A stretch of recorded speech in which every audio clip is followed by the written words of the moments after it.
Good morning बच्चों।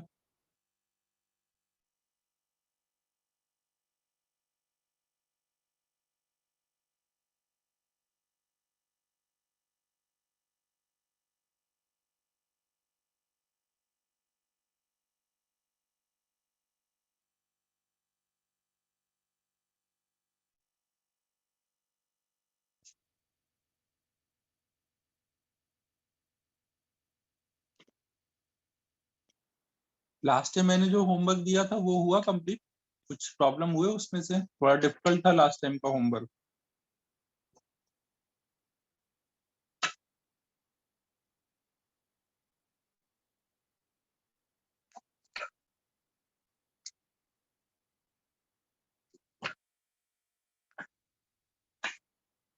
हाँ साक्षी, देखा मैंने, तूने सेंड किया है।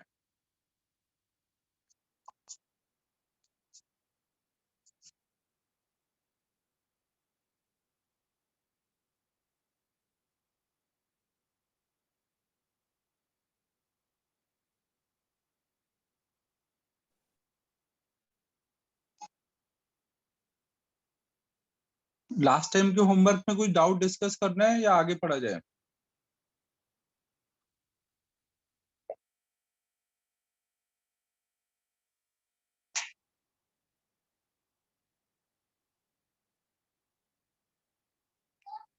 बताओ कौन से में डाउट है।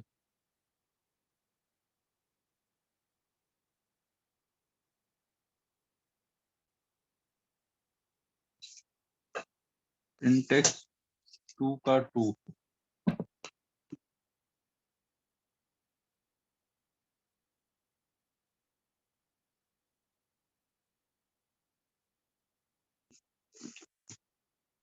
देखो, इंटेक्स 2 में बोला जा रहा है कि कोई पार्टिकल के लिए उसकी पोजीशन बताई गई है।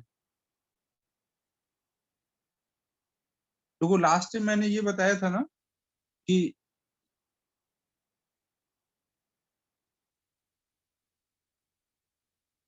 अगर मान लो कोई फिक्स पॉइंट है और वहां से कोई पर्सन आगे जा रहा है, उसका डिस्टेंस फिक्स पॉइंट से एक्स है, तो इसके अगर ये v वेलोसिटी से आगे जा रहा है तो जितना पर सेकंड ये आगे जा रहा है उसी रेट से ये x चेंज होगा ना। तो आप क्या बोल सकते हो, dx by D T equal to v होगा ना। अगर आपको x दिया जाएगा तो x को डिफरेंशिएट करने से v मिलता है ना। तो आपको यहाँ पे यही क्वेश्चन है, आपको x दिया गया है क्वेश्चन में। क्वेश्चन नंबर 2 देख रहे हैं हम लोग, उसमें x बताया गया है। x की वैल्यू कितनी है? 4a t plus a sine t by a ना। ये x देख रहे हो, जैसे जैसे टाइम चेंज होता जाएगा x भी चेंज होता जाएगा ना।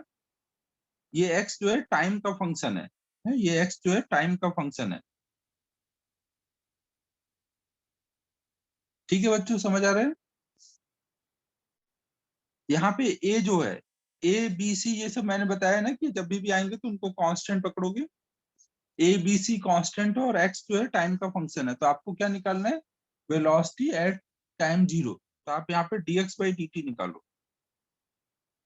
dx बाई डी टी कैसे निकालोगे? कांस्टेंट बाहर चला जाएगा, u प्लस v लगाओगे ना, u प्लस v। t का डिफरेंशिएशन 1।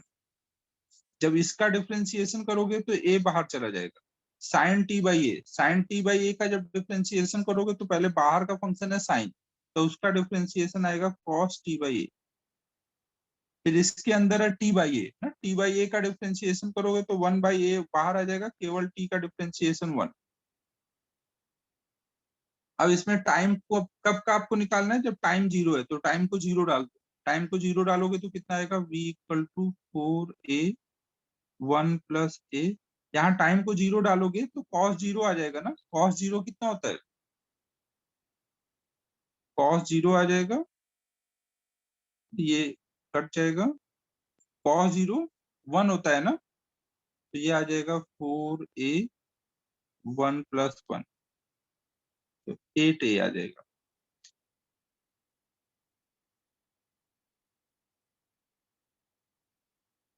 तो इसमें कोई ऑप्शन मैच नहीं कर रहा है ना। अच्छा नहीं नहीं, ये क्वेश्चन नहीं है।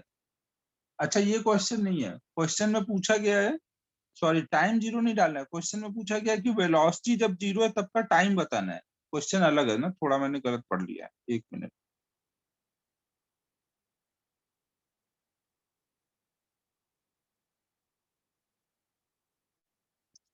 ना क्वेश्चन में टाइम नहीं दिया है, क्वेश्चन में वी दिया है और टाइम पूछा है। वी बोला गया जीरो है तो टाइम बताना है कितना है। तो आप यहाँ पे वी को जीरो डाल दो, इधर इसको जीरो डालोगे तो यहाँ पे क्या आ जाएगा 4a 1 प्लस ये a से ये a कट गया है cos t/a। अभी ये a कांस्टेंट है, इधर आके जीरो हो जाएगा तो हमारा क्या आ जाएगा 1 plus cos t/a equal to zero. तो इससे क्या आ जाएगा cos t/a इक्वल टू -1। अब देखो आपको अगर ये पता है कि कब cos थीटा -1 होता है तो आप ये निकाल सकते हो ना। cos थीटा -1 कब होता है?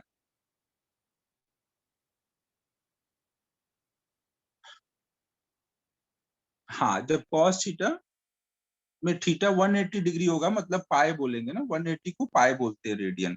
यहाँ सब हम सॉल्विंग के टाइम में एसआई यूनिट यूज करते हैं, तो उसको हम लोग पाए लिखेंगे। तो यहाँ पे ये बराबर है cos पाए के। तो अब ये t/a मतलब किसके बराबर हुआ? पाए इंटू ए के।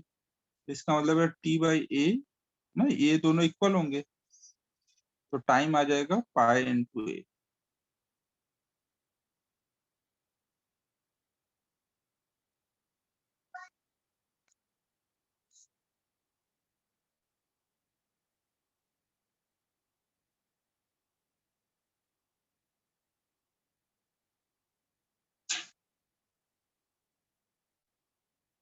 ये कोई आंसर मैच नहीं किया, इसका सेकंड का क्या है 4 पाई स्क्वायर ए, ये कहां से आ गया?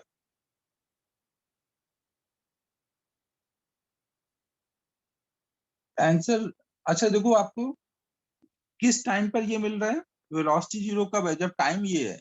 और आपको इसमें देखो टाइम के दो ऑप्शन है बी और सी, तो वो तो मैच नहीं हो रहा है। फिर एक पूछा है कि उस टाइम पे एक्स की वैल्यू कितनी है, तो अगर हम लोग ये वाली वैल्यू डाल देंगे तो एक्स की वैल्यू कितनी आएगी यहाँ से, इस टाइम पे एक्स की वैल्यू कितनी आ जाएगी t/a को, अगर आप t/a को पाए डालोगे ना, t/a को अगर पाए डालोगे यहाँ पर ना, यहाँ पर आपको t/a को पाए डाल देना है ना, यहाँ पर t/a को पाए डाल देना है। तो अब ये देखो पूरी वैल्यू कितनी हो जाएगी, तो यहाँ आ जाएगा 4a, टी की वैल्यू हो जाएगी पाए ए, यहाँ आ जाएगा ए साइन पाए। साइन पाए जो होता है साइन 180 डिग्री जीरो होता है, तो ये जीरो हो जाएगा। तो यहाँ पे अब कितना आ जाएगा 4a² पाए ना, एक्स की वैल्यू आ जाएगी ये। तो ए ऑप्शन मैच हो जाएगा फिर ना। वेलोसिटी जीरो है जो है उसमें टाइम भी बताना था और एक्स भी बताना था, तो टाइम वाला ऑप्शन मैच नहीं किया, एक्स वाला ऑप्शन मैच किया।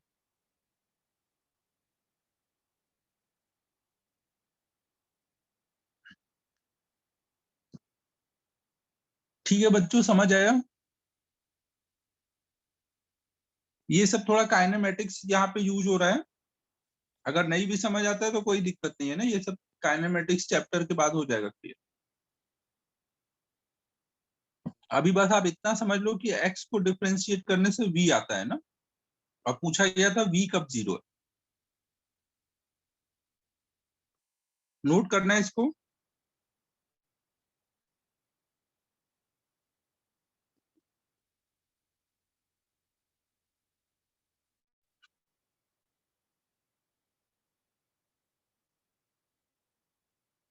नोट कर लो जल्दी।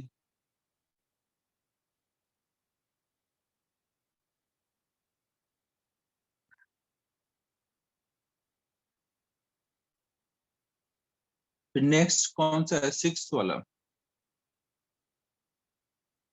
इसमें तो कोई लड़की काइट फ्लाई कर रही है।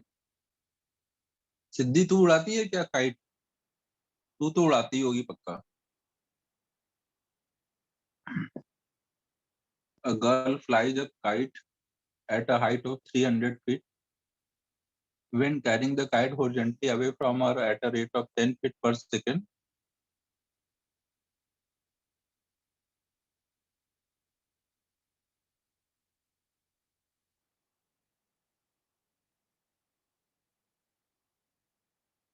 सही है, तब तो तुझे क्वेश्चन अच्छे से समझ आ रहा होगा क्या है।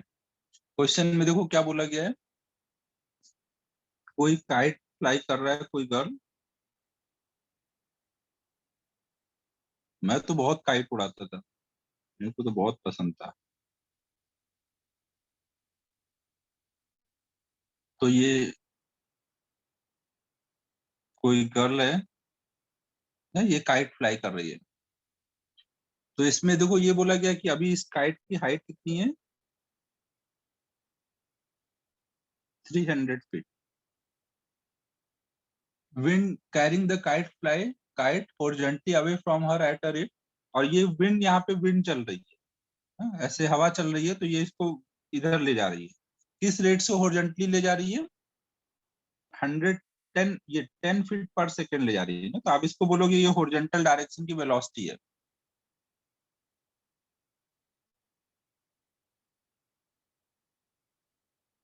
तो आपको पूछा गया है कि how fast she let out the string when the kite is 500 feet away from her. अब जिस टाइम पे ये काइट इसकी 500 फीट अवे है ना, उस टाइम पर, ये जिस टाइम पे 500 फीट अवे है, ये मान लो लेंथ कुछ 500 फीट है, तो ये जब इस पोजीशन पे इसको किस रेट से काइट, ये स्ट्रिंग को छोड़ना पड़ेगा ना, पर सेकंड कितना स्ट्रिंग छोड़ना पड़ेगा। कुछ क्वेश्चन समझ आया बच्चों?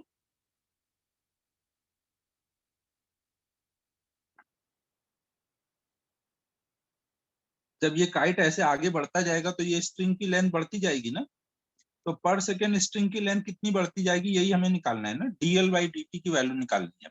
कब की निकालनी है? जब एल की वैल्यू दी हुई है और एच की वैल्यू दी हुई है।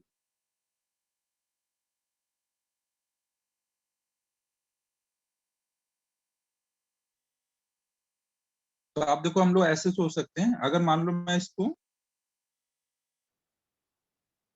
ऐसे ऊपर एक्सटेंड करूं यहाँ से लाइन, और एक ऐसे लाइन एक्सटेंड करूं, ये मान लो डिस्टेंस एक्स है और ये डिस्टेंस एच है। तो इसमें आपको किसका रेट ऑफ चेंज दिया हुआ है? अगर आपको वेलोसिटी दी है, मतलब किसका रेट ऑफ चेंज दिया है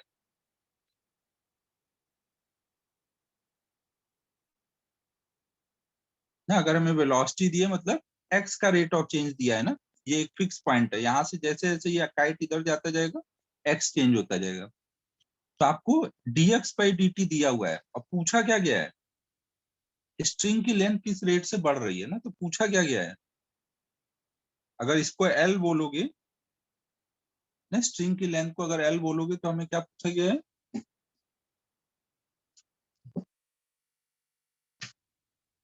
बताओ बच्चों, हमें क्या पूछा गया है? पर सेकेंड उसको कितना स्ट्रिंग को छोड़ना है ना, कितना फास्ट उसको, सॉरी, ये स्ट्रिंग को छोड़ना है यहाँ। तो मतलब क्या बताना है हमें, ये किस रेट से बढ़ेगा। जिस रेट से एल बढ़ेगा वो सब कहाँ से आएगा, इसको ही छोड़ना पड़ेगा ना यहाँ से। हाँ, डीएल बाई डी टी पूछा गया है ना, डीएल बाई डी टी पूछा गया है, और डीएक्स बाई डी टी दिया हुआ है। तो ये पूछा गया है, ये दिया हुआ है, और ये डीएच बाई डी टी, ये हाइट बढ़ रही है क्या? काइट अगर हॉरिजॉन्टल में ऐसे जा रहा है, तो हाइट का क्या हो रहा होगा? हाइट कांस्टेंट है ना।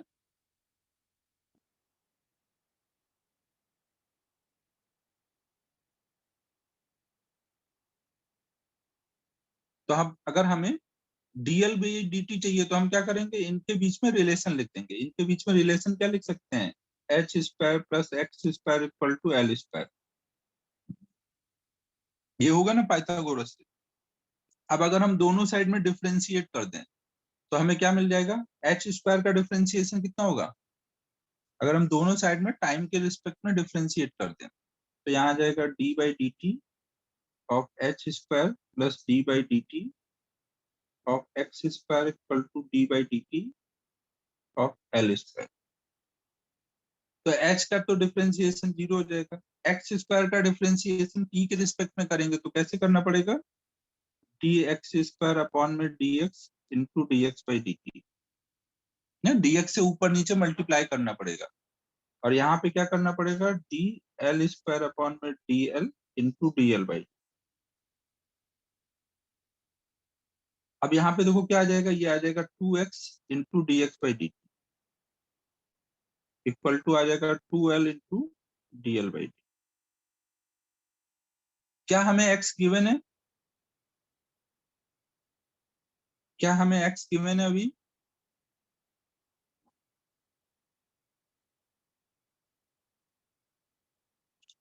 क्या आपको ये x पता है अभी जब निकालना है? पता है ना आपको? अगर ये पता है 500 है ना, ये अगर 500 है, ये 400 है, सॉरी 300 ना, ये 300 है, ये 500, तो पाइथागोरस से निकालोगे तो ये 400 आएगा। तो हमें ये पता है ना, ये x पता है हमें ना, हमें ये x पता है। क्या हमें dx बाई dt भी पता है ना? हमें v पता है, ये v इधर जा रहा है, तो हमें क्या पता है? dx बाई dt पता है ना, ये पता है। क्या हमें l पता है?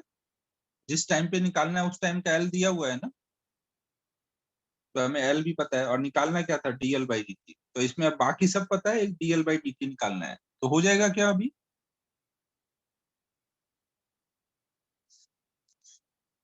तो हम यहाँ पे क्या लिखेंगे? x की वैल्यू लिखेंगे 400, l की वैल्यू इधर नीचे ले आएंगे ना, 500 into D x by D t 10 equal to ये d l by D t आएगा।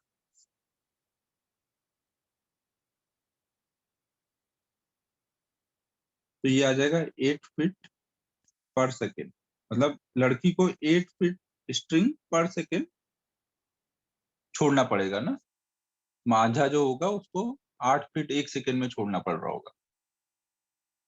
कुछ चमका बच्चों? क्या क्या किया मैंने?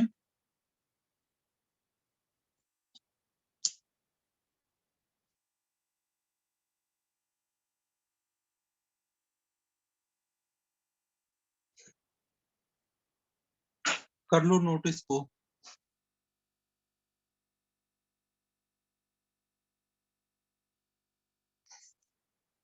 ये नोट कर लो, फिर 8 देखते हैं।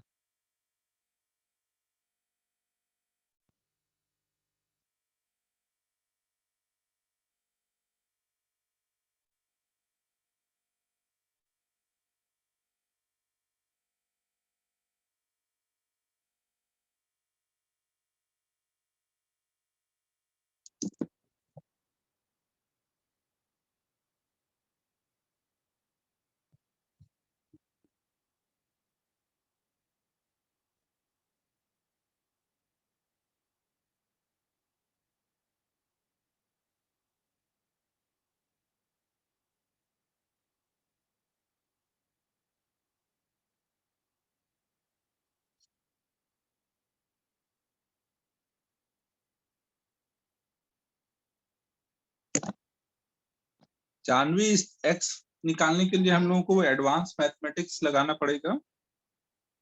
एडवांस मैथमेटिक्स में हमें एक पाइथागोरस थ्योरम सिखाया गया है, जिसमें बोला जाता है कि अगर हाइपोटेन्यूज पता है, ये एक साइड पता है, तो दूसरी साइड हम निकाल सकते हैं। इसमें देख, h की वैल्यू पता है ना, h की वैल्यू कितनी है? 300। यहाँ 300 डाल दे। l की वैल्यू 500 है, वो डाल दे, तो x की वैल्यू 400 आ जाएगी। पाइथागोरस लगा देना, X square plus H square equal to L square है, तो x निकालना है। जानवी लगा लेगी एडवांस मैथमेटिक्स?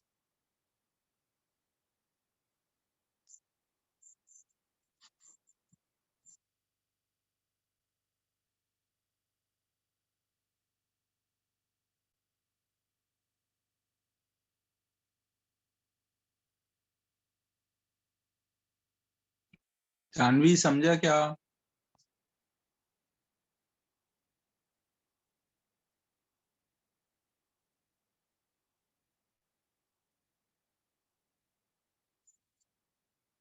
ये नोट हो गया, अगला करें।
नेक्स्ट अब हम लोग 8th प्रॉब्लम देख रहे हैं।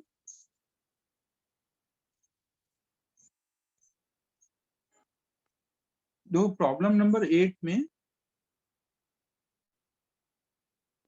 अगर कोई सर्कल का एक सेक्टर दिया जाए तो उस सर्कल के लिए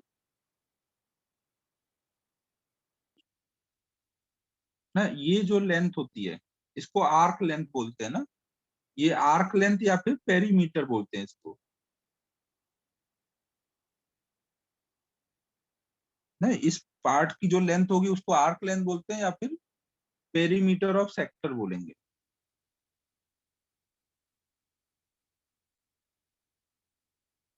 अगर ये रेडियस आर है और ये जो सेक्टर है अगर वो थीटा एंगल बना रहा है सेंटर पे, तो ये जो आर्क लेंथ या पेरीमीटर की वैल्यू आएगी, पेरीमीटर को मान लो अगर हम पी से दिखाएं तो पेरीमीटर की वैल्यू कितनी रहती है, आर्क लेंथ मतलब रेडियस इंटू थीटा। ये पता है सबको आर्क लेंथ निकालने का फॉर्मूला? आर्क लेंथ क्या होता है, रेडियस इंटू थीटा। और इस पार्ट का जो एरिया आता है ना, इस सेक्टर का जो एरिया आता है, एरिया का फॉर्मूला रहता है half into R square into theta ना, ये एरिया का फॉर्मूला है। तो ये जिनको नहीं पता था वो नोट कर लो, इस प्रॉब्लम में ये यूज होना है ना। तो हमें यहाँ पे देखो क्या दिया हुआ है, तो आपको पेरीमीटर दे दिया है और रेडियस कब, एरिया कब मैक्सिमम होगा उसके लिए रेडियस चाहिए ना। एक सेक्टर दिया है ना आपको, केवल एक सेक्टर दिया है, बाकी नहीं पार्ट है आपके पास, केवल एक यहाँ पर सेक्टर है।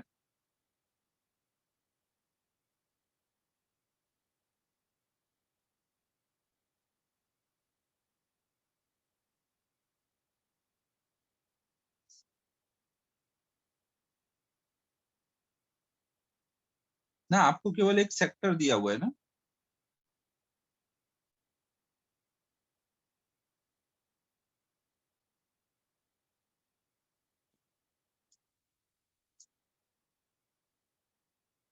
तो अब देखो इसमें क्या है, पेरीमीटर ऑफ पी दिया है, इसकी वैल्यू हमें पी दी हुई है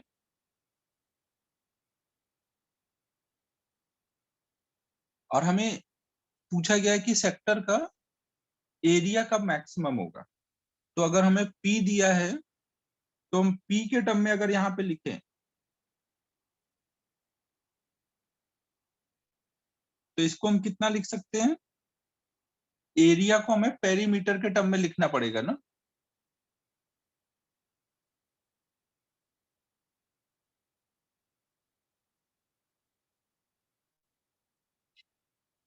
तो हम यहाँ पे लिख सकते हैं area equal to half into R theta into R, इसको ऐसे लिख सकते हैं ना। तो मतलब ये हो जाएगा half into P into R. तो अब ये एरिया जो है, पेरीमीटर और रेडियस, पेरीमीटर चेंज होगा तो रेडियस भी चेंज होगा ना, दोनों का फंक्शन है ना। तो अब ये मैक्सिमम कब होगा, तो अब इसको डिफ्रेंशिएट कर दो ना।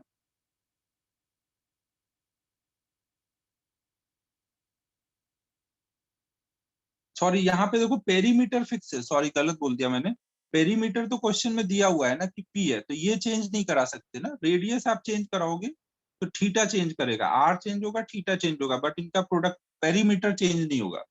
क्वेश्चन में बोल दिया गया कि पेरीमीटर को फिक्स रखना है ना, आपको यहाँ पर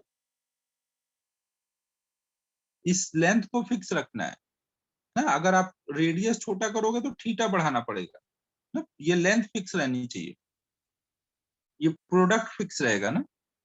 तो आपने इसको पी और आर के टर्म में चेंज कर दिया है। तो अब आपको चाहिए कि ये कब मैक्सिमम होगा।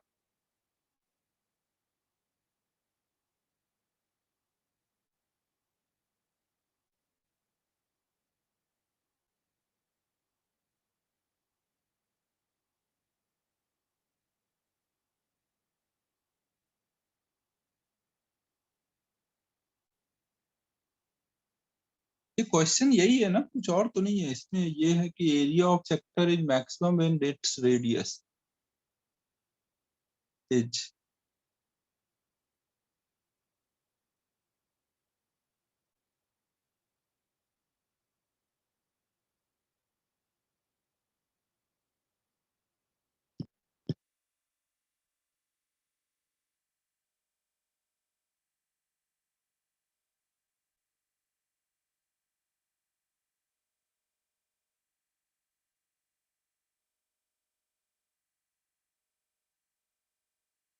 रेडियस के रिस्पेक्ट में डिफरेंशिएट करना है, लेकिन उससे कुछ फायदा नहीं हो रहा है।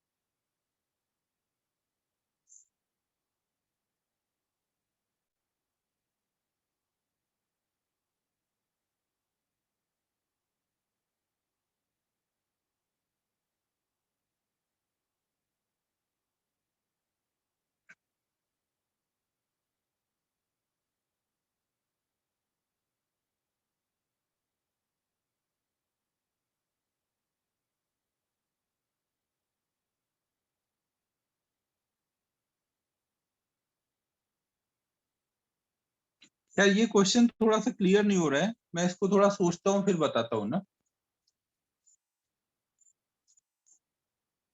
बच्चों, ये मैं थोड़ी देर सोचता हूँ फिर बताता हूँ ना। इसमें रिलेट क्या करना है वो क्लियर नहीं हो रहा है।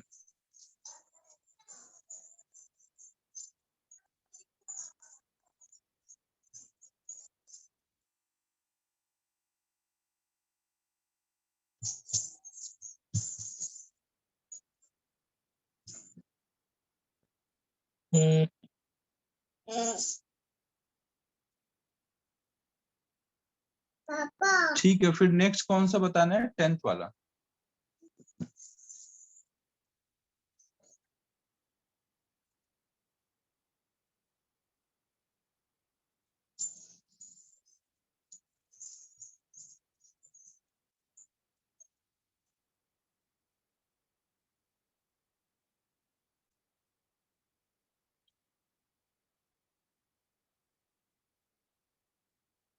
साक्षी ने कुछ सोल्यूशन भेजा, एक बार साक्षी ने क्या भेजा वो देख लेते हैं।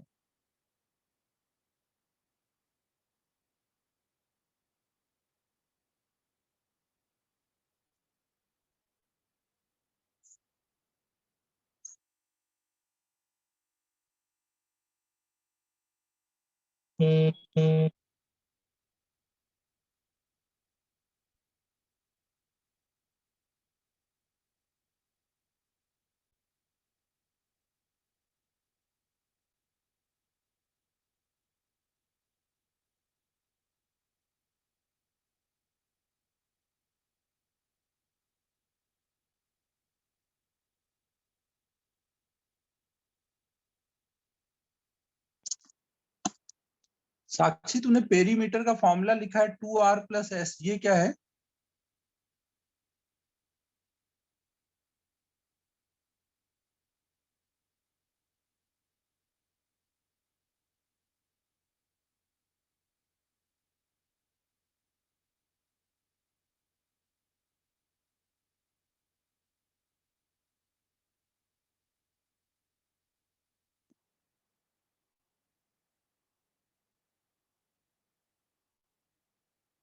अच्छा अच्छा अच्छा, ओके ओके ओके।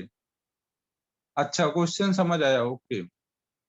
देखो ये क्वेश्चन में पेरीमीटर मतलब ये दिया गया है, ओके, ये दिया है, ये जो पूरी लेंथ है, ये पूरी लेंथ को दिया गया है, ये और ये पूरी लेंथ को हमें पेरीमीटर बोला गया है।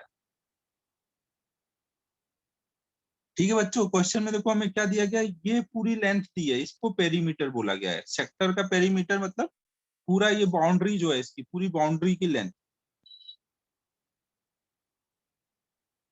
हाँ हाँ ठीक है, फिर तो हो जाएगा। तो अब हम लोग इसको देखो ऐसे लिख सकते हैं, आर्क लेंथ को फिर हम लोग पी से ना लिख के एल से लिखते हैं ना।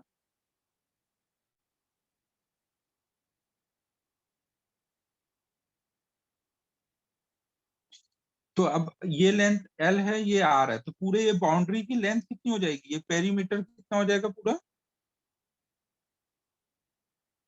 L+2R ना, हमें पेरीमीटर दिया हुआ है और इसका एरिया चाहिए।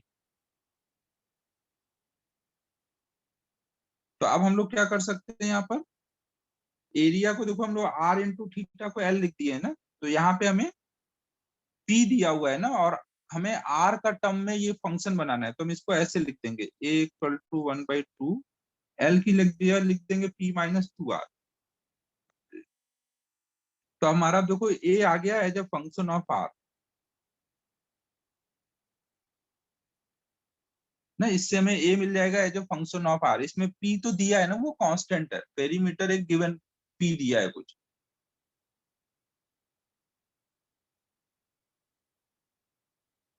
बच्चों यहाँ तक समझ आया है क्या? पेरीमीटर पहले मतलब मैं ये समझ रहा था केवल ये लेंथ, बट ये पूरी लेंथ को पेरीमीटर है ना? ये पूरा सेक्टर है, तो ये पूरी बाउंड्री के लेंथ को पेरीमीटर बोलेंगे। बच्चों ये क्लियर है?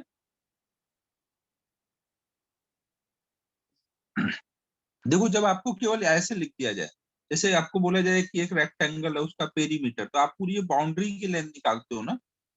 तो अगर आपको ऐसे कुछ भी डायमेंशन बोल दिया जाए, एक ऐसे कोई शेप दिया गया इसका पेरीमीटर, तो पूरी ये लेंथ ना, शेप कैसा भी हो सकता है। तो यहाँ पे ऐसा एक शेप दिया, अपन ने सर्कल बना लिया इसलिए हमें कंफ्यूजन हुआ। केवल अगर हम सेक्टर बनाते तो इस सेक्टर की पेरीमीटर मतलब ये पूरी लेंथ।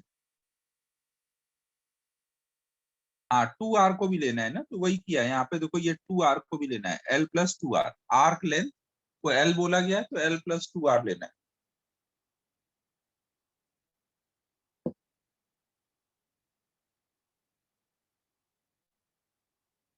तो आप क्या कर लोगे अब dA/dr निकालोगे। 1/2 बाहर आ जाएगा, अंदर बचेगा d/dr of PR minus 2r²। ना अब डिफ्रेंशिएट करोगे तो हाफ बाहर रहेगा, PR में P कांस्टेंट है ना, तो वो बाहर आ जाएगा, केवल R का डिफ्रेंशिएशन 1 ना। आपको बोला गया था कि एक गिवन पेरीमीटर के लिए एरिया कब मैक्सिमम होगा ये निकालना है ना। तो गिवन P है तो P कांस्टेंट है, और यहाँ आ जाएगा 4r। अब इसको 0 से इक्वेट करोगे तो R की वैल्यू आ जाएगी P/4। तो ये हमारा रेडियस हो गया जब वो मैक्सिमम होगा। समझ आया बच्चों?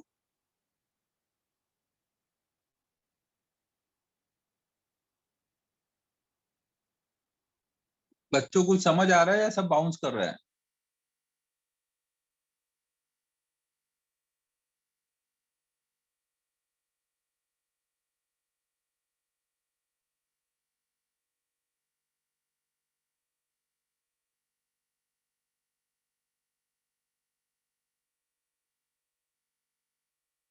ये नोट कर लो फिर, 8th का सॉल्यूशन नोट करो।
देखो अगर किसी ने ये नहीं सुना है कि आर्क लेंथ, रेडियस और थीटा में रिलेशन क्या होता है, तो ये रिलेशन आपको याद रखना है ना कि जो भी एंगल होता है वो हमेशा आर्क लेंथ और रेडियस होता है।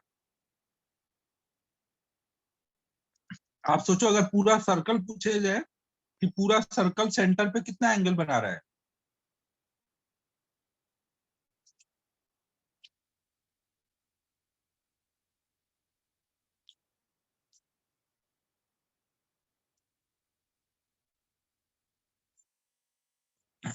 अगर पूरा सर्कल कितना एंगल बना रहा है ये निकालना है, तो आप कैसे देखोगे?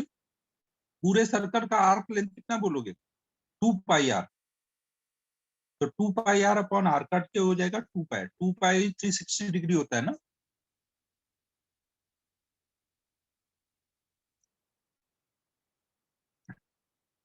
ये फॉर्मूले देखो आपको याद रखने हैं ना। क्या क्या फॉर्मूला है? एक आर्क लेंथ के थीटा निकालने का फॉर्मूला L/R। यहाँ L क्या है? Arc length.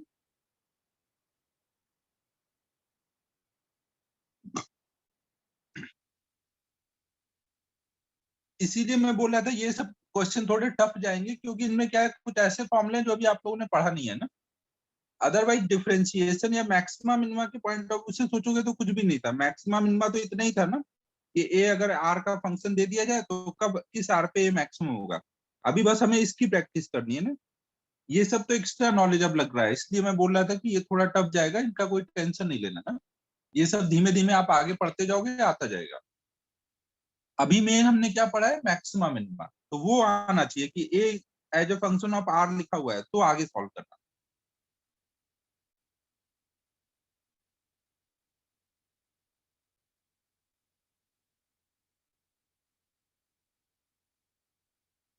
ये दो ही फॉर्मूले देखो आपको पता होने चाहिए ना। थीटा एल और आर का रिलेशन और सेक्टर का एरिया निकालने का। फिर यहाँ पे तो जैसे आपको बोला गया पेरीमीटर का वैल्यू निकालो, तो पेरीमीटर का वैल्यू मतलब ये एल और ये आर, तो L+2R करके आपने बता दिया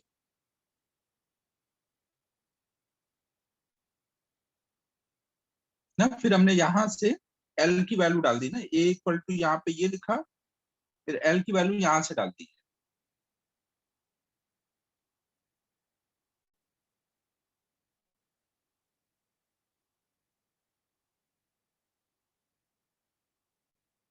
ये एल की वैल्यू इधर से डाली हुई है ना।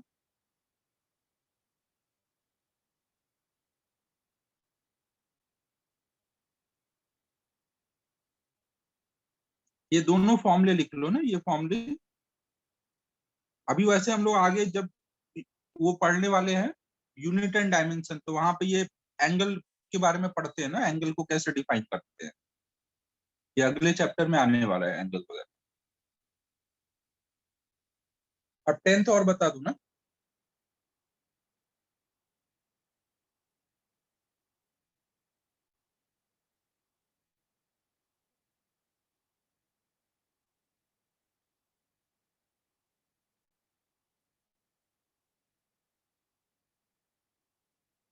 ठीक है, नोट हो गया है, आगे चल रहा हूँ।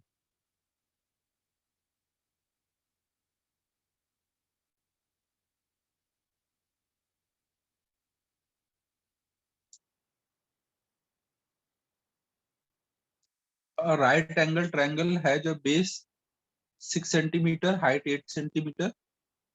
A rectangle is inscribed inside the triangle with one of the side along the base of the triangle.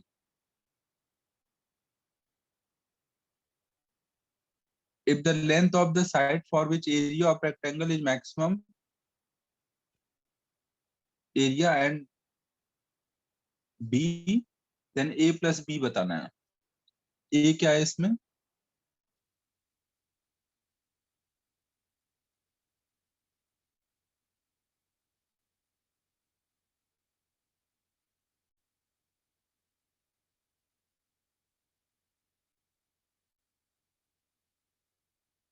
वही साइड्स होंगे उसके रेक्टेंगल के साथ।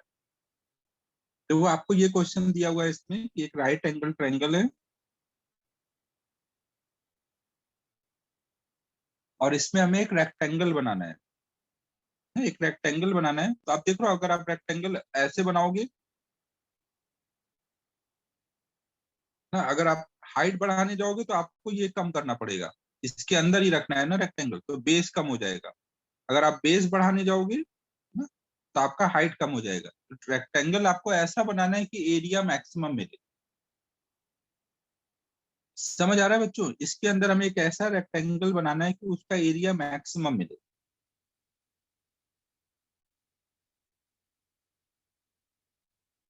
क्वेश्चन क्लियर है बच्चों? ट्रायंगल के अंदर रेक्टेंगल बनाना है ना, और मैक्सिमम एरिया वाला रेक्टेंगल बनाना है। सॉरी, हाँ रेक्टेंगल बनाना है। आपको देखो बेस लेंथ आपको दे दिया गया 6 सेंटीमीटर, ये लेंथ आपकी 6 है।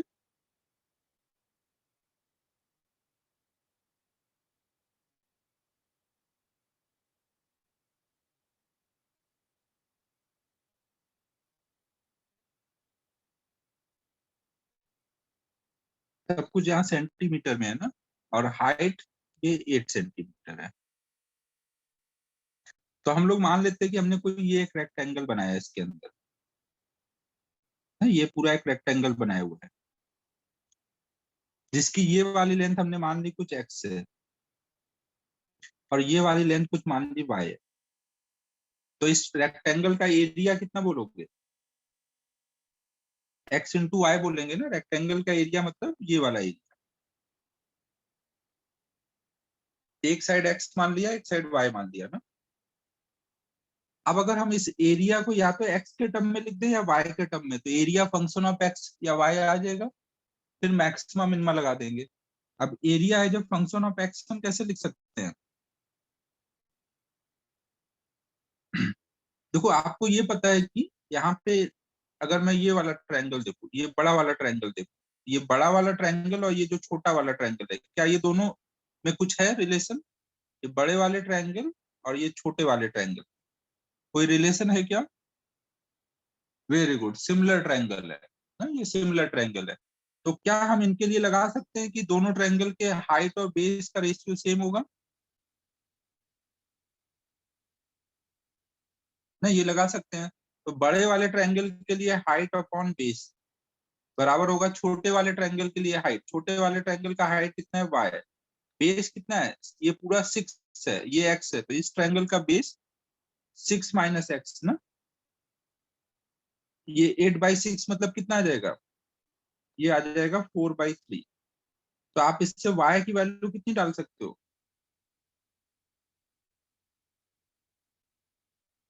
अब ये वाली y की वैल्यू यहाँ डाल दो, तो एरिया बन जाएगा as a function of x। फिर dA/dx करके आगे सॉल्व कर लो, हो जाएगा बच्चों। अब आगे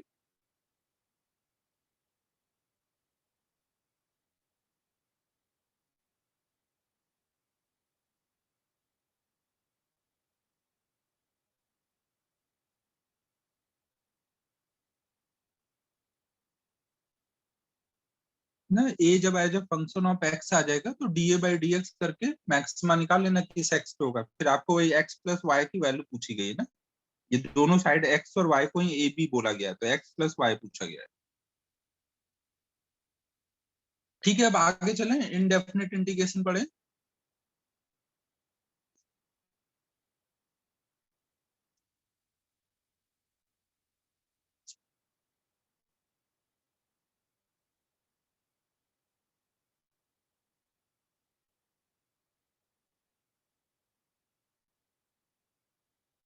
नोट हो गया होगा ना?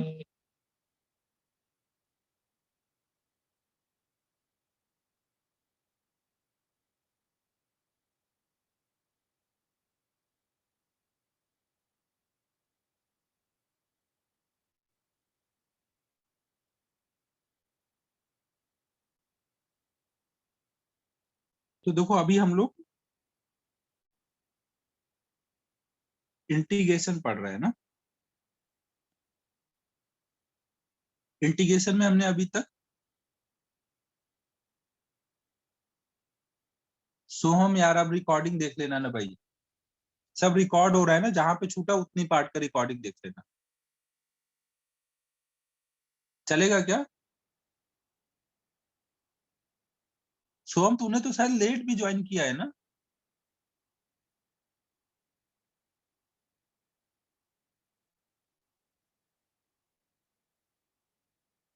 ठीक है, तो देख ले, बीच से समझ आ रहा है तो ठीक है, नहीं तो फिर स्टार्टिंग से ही करना।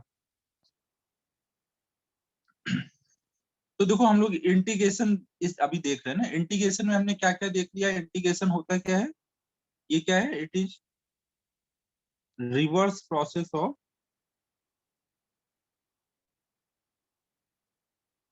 डिफरेंशिएशन, है ना।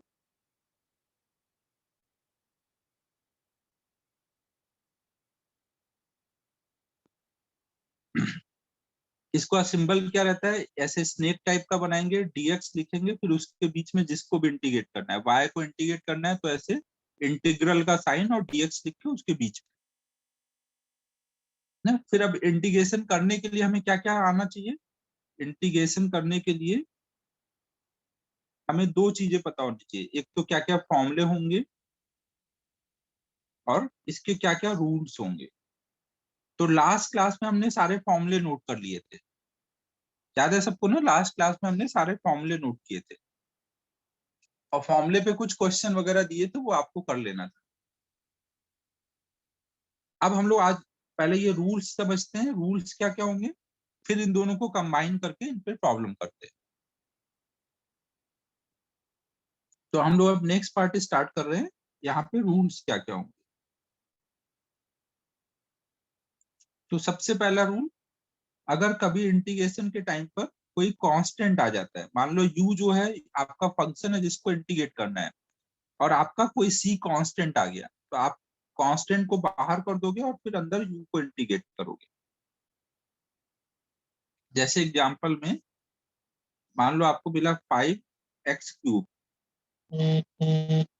तो ये जो 5 है ये कांस्टेंट है ना, तो इंटीग्रेशन में ये बाहर चला जाएगा। बाहर जाना मतलब ये स्नेक वाला जो सिंबल है उसके लेफ्ट साइड पे लिख दो, तो ये हो जाएगा 5x³ dx।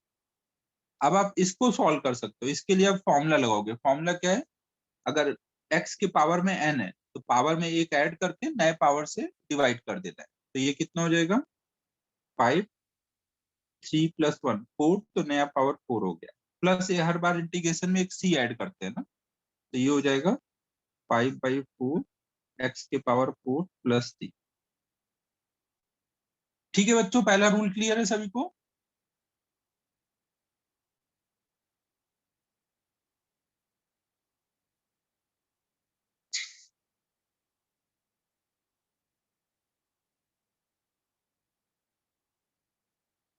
दूसरा रूल है कि अगर दो फंक्शन एडिशन के फॉर्म में है और इनको इंटीग्रेट करना है ना, अगर दो फंक्शन एडिशन के फॉर्म में है तो आप जैसे डिफरेंशिएशन में क्या रहता था, ब्रैकेट ओपन करते थे, एक बार u को इंटीग्रेट करोगे, b को इंटीग्रेट करोगे और बीच में प्लस का साइन रहेगा।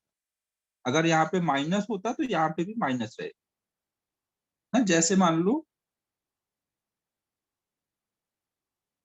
x³ + x² dx है, इसको इंटीग्रेट करना है, तो आप क्या करोगे, इसको x³ dx + x² dx ना ऐसे लिख लोगे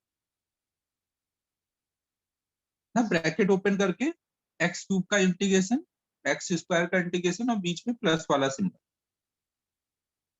फिर अब x³ का अलग इंटीग्रेशन करोगे, x² का अलग। x³ का करोगे तो पावर में एक ऐड करोगे तो 4/4, x² के लिए एक पावर में ऐड करोगे तो 3/3, नए पावर से डिवाइड करना रहेगा, प्लस लास्ट में एक कांस्टेंट ऐड कर दोगे।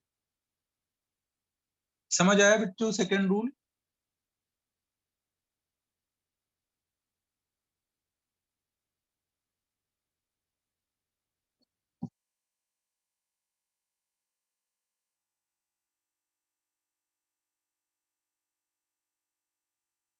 फिर अब नेक्स्ट देख रहे हैं हम लोग प्रोडक्ट रूल। अगर आपके पास दो फंक्शन ऐसे प्रोडक्ट के फॉर्म में है और उनको इंटीग्रेट करना है, ये बताएगा कोई, कुछ बच्चों ने पहले पढ़ा हुआ है प्रोडक्ट रूल में क्या करते थे।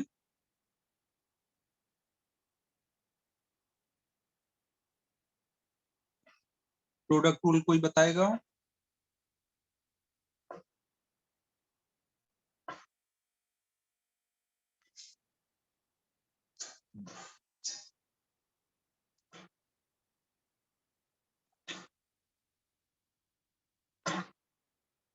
तेजस, ओम, सिद्धि, अमान, विनय, तुम लोगों ने पहले पढ़ा हुआ था।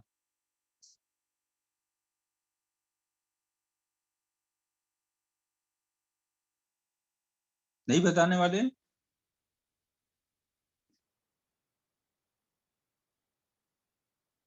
नहीं नहीं सौम्या, ये डिफरेंशिएशन टाइप नहीं है, ये ध्यान रखना है। ये डिफरेंशिएशन टाइप नहीं है ना, कि एक बार यू को बाहर किया वी को और एक बार वी को बाहर किया यू को। नहीं बच्चों। हाँ तेजस, बाय पार्ट नाम मत बता, करना क्या है बाय पार्ट में वो बता। ये जो प्रोडक्ट रूल जो होता है इसको हम बोलते हैं इंटीग्रेशन बाय पार्ट ना, इसका नाम होता है integration by part, product rule के लिए नाम है।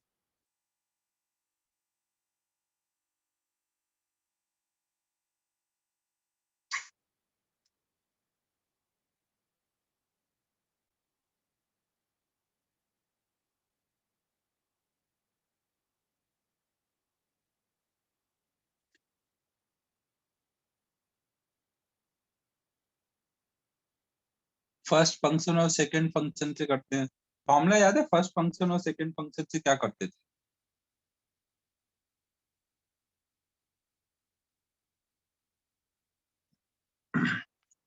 अनम्यूट करके बता दो फिर एक बार क्या करते थे।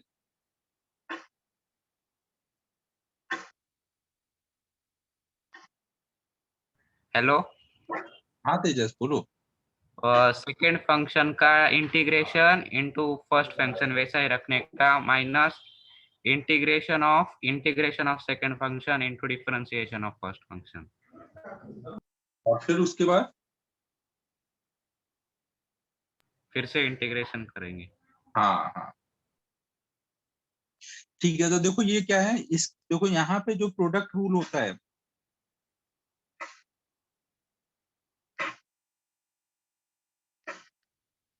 देखो यहाँ पे जो प्रोडक्ट रूल होता है, ये प्रोडक्ट रूल डिफरेंशिएशन वाले प्रोडक्ट रूल से अलग है ना, उसकी तरह सिंपल नहीं है यहाँ पे। यहाँ पे देखो क्या है, आप पहले यहाँ पे मानोगे कि दो फंक्शन जब हैं तो उनमें से कोई एक को बोलोगे ये फर्स्ट फंक्शन है, दूसरे को सेकंड फंक्शन।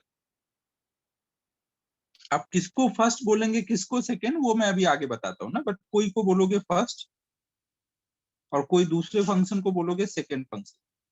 तो जिसको भी आप फर्स्ट फंक्शन बोलोगे उसको आप बाहर निकालोगे और सेकंड फंक्शन को इंटीग्रेट करोगे, फिर बीच में माइनस साइन। फिर फर्स्ट फंक्शन जिसको बोला था उसको डिफरेंशिएट करोगे, और जिस फर्स्ट फंक्शन ना, और जिसको सेकंड फंक्शन बोला था उसको इंटीग्रेट करोगे, और इन दोनों के रिजल्ट को मल्टीप्लाई करके इस पार्ट को फिर से इंटीग्रेट कर दो।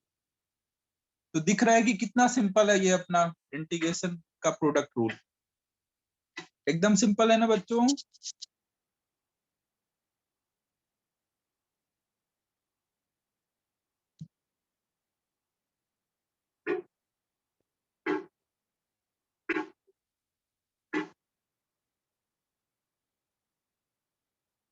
अबे मैं सरकास्टिक वे में पूछ रहा हूँ, सिंपल है तब भी तुम लोग कुछ नहीं बोल रहे हो। हद है यार। सिंपल नहीं है, ये तो दिख ही रहा है ना इतना कॉम्प्लेक्स है। नहीं, यहाँ पे दो फंक्शन रहते हैं ना, u और v।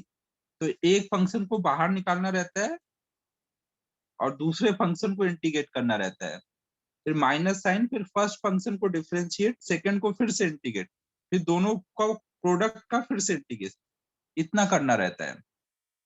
तो फिजिक्स में देखो ये सब इतना नहीं करना पड़ेगा, मैं थोड़ा बहुत पढ़ा दूंगा ये थर्ड वाला, इतना फिजिक्स में आएगा नहीं, तो इतनी कोई अपनी टेंशन है नहीं, ये सब मैथ वाले सर लोग सब देंगे। हम लोग को फर्स्ट और सेकेंड रूल ही ज्यादा देखना है ना। तो ये अभी थर्ड वाला मैं लास्ट में पढ़ाऊंगा ना, सिंपल है वैसे, पहली बार देखो तो लगता है, लेकिन वैसे देखा जाए तो सिंपल ही है। पहली बार के बाद आपको आदत पड़ जाएगी तो धीरे धीरे सिंपल लगने लगेगा। हाँ एग्जाम्पल लेके समझाऊंगा ना। देखो ये जो ये वाला पूरा पार्ट है, इसको अभी हम लोग एग्जाम्पल लेके समझेंगे ना। चलो एक एग्जाम्पल लेके मैं अभी समझा ही देता हूँ ना, बाकी मैं आगे ये डिटेल में पढ़ाऊंगा ना थोड़ा टाइम बाद। अभी स्टार्टिंग में पहले और कर लेते हैं फिर ये करेंगे। तो देखो जैसे आपको मान लो बोला जाए ln x का इंटीग्रेशन करना है आपको, ln x के इंटीग्रेशन का कोई फॉर्मूला पढ़ा है क्या? ln x के इंटीग्रेशन का कोई फॉर्मूला पढ़ा है? डिफरेंशिएशन का पढ़ा है आप? डिफरेंशिएशन का फॉर्मूला होता है 1/x, लेकिन ln x के इंटीग्रेशन का नहीं पढ़ा है। तो यहाँ पर आप इसको बाय पार्ट सोच सकते हो। आप यहाँ पे ऐसे सोच सकते हो कि यहाँ पे 1 इंटू ln x है ना। आप इसको ऐसे सोच सकते हो कि 1 इंटू ln x है, तो दो फंक्शन है ना। अब अगर इन दो फंक्शन में मैं इसको फर्स्ट फंक्शन मानूं और इसको सेकंड, और फिर ये फॉर्मूला लगा दूं, तो ये सॉल्व हो जाएगा। सारा खेल देखो, यहाँ पे फर्स्ट किसको लेना है और सेकंड किसको लेना है उसी का है। अगर आपने सही से फर्स्ट टू सेकंड फंक्शन ले लिया तो क्वेश्चन सॉल्व हो जाएगा। अगर गलत लिया तो फंस जाओगे बीच में। तो फंस जाओगे तो फिर वापस आना, फिर चेंज कर लेना, एक बार ज्यादा करना पड़ेगा। हालांकि आगे रूल बताऊंगा कैसे लेते हैं। इसका रूल है कि कैसे फर्स्ट फंक्शन लेते हैं, कैसे सेकंड ना, तो वो अभी बताऊंगा ना। अभी के लिए मान लो कि ये फर्स्ट फंक्शन है, ये सेकंड फंक्शन है, तो हमारा फॉर्मूला क्या बोलता है कि फर्स्ट फंक्शन को बाहर करो, u को बाहर करो, ln x को बाहर करो, सेकेंड फंक्शन को इंटीग्रेट करो। 1 का इंटीग्रेशन कितना होगा?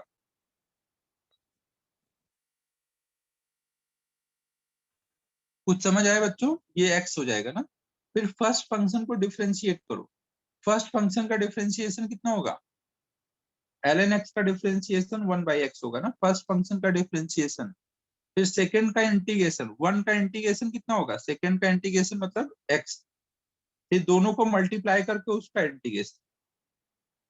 तो यहाँ पे कितना आ जाएगा? ln x into x minus, यहाँ पे केवल 1 बचेगा ना, 1 का इंटीग्रेशन x प्लस एक c।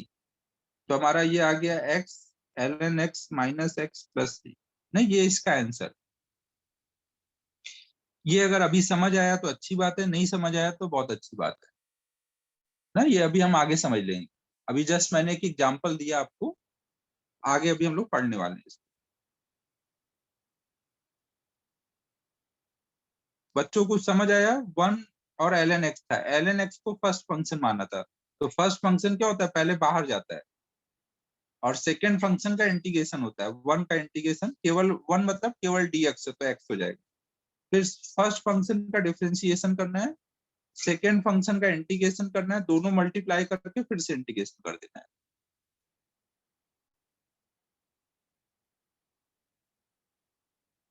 ये नोट कर लो। अब इन पे हम लोग थोड़ा प्रैक्टिस करेंगे अभी क्वेश्चंस की, तो सब क्लियर हो जाएगा। नोट करो ये।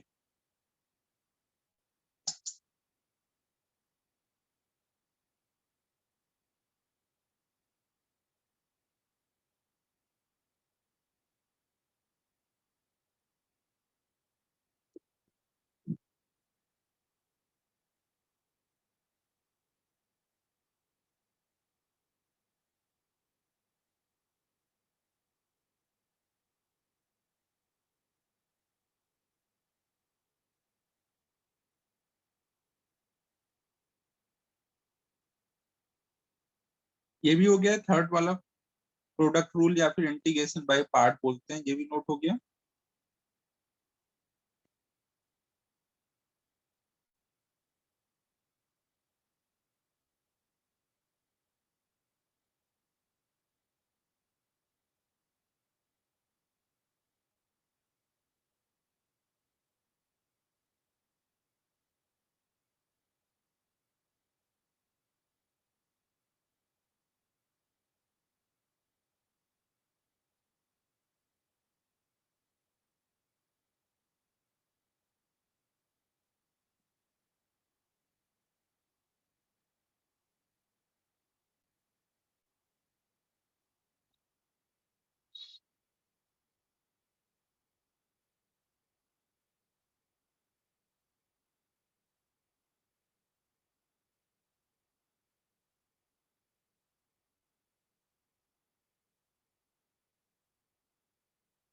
अब देखो यहाँ पर डिवीजन का कोई रूल नहीं है ना। अगर u by v into D x आ जाएगा ना, अगर दो फंक्शन का डिवीजन है, तो इसके लिए यहाँ पे कोई रूल नहीं है ना। इसको अगर आपको सॉल्व करना है तो आपको क्या करना पड़ेगा? u इंटू 1/v, इसको ऐसे लिखना पड़ेगा। और आप सोचोगे u और 1/b का प्रोडक्ट है यहाँ पे ना, और प्रोडक्ट रूल से सॉल्व करना पड़ेगा। ठीक है, समझ लो।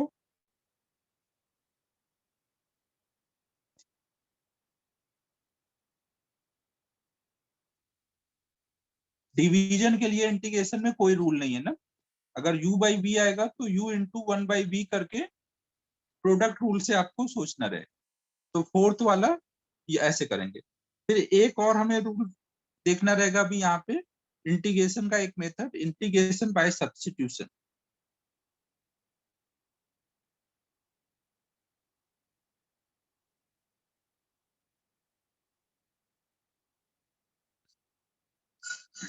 तो ये अब पहले ये ऊपर वाले कुछ कर लेते हैं, फिर ये लास्ट में करेंगे ना, इनका बस नाम नोट कर लो, इंटीग्रेशन बाय सब्स्टिट्यूशन। ये एक और हम लोग रूल पढ़ेंगे।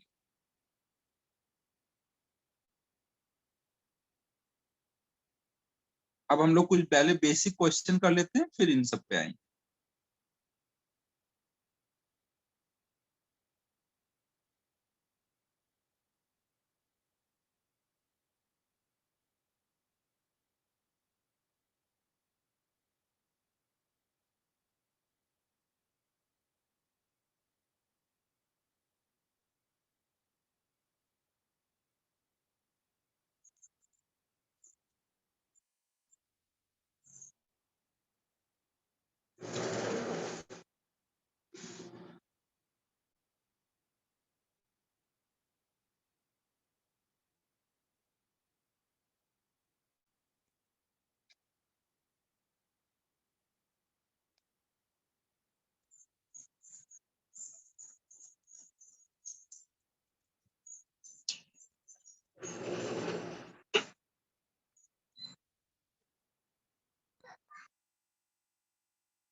चलो ये कुछ प्रॉब्लम कर लो,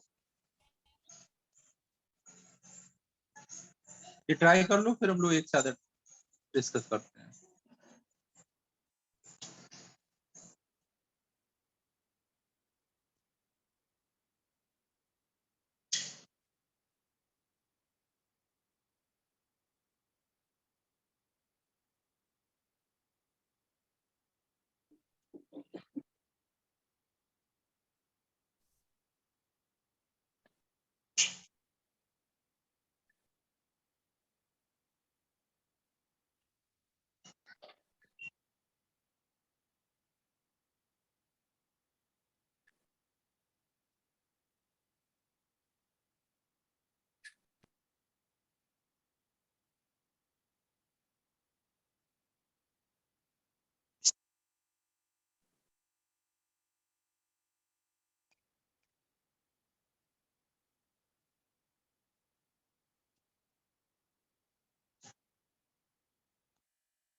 ठीक है, हो गए होंगे, सब सिंपल है एकदम, फॉर्मूले और रूल्स को यूज करके एकदम सिंपल प्रॉब्लम है।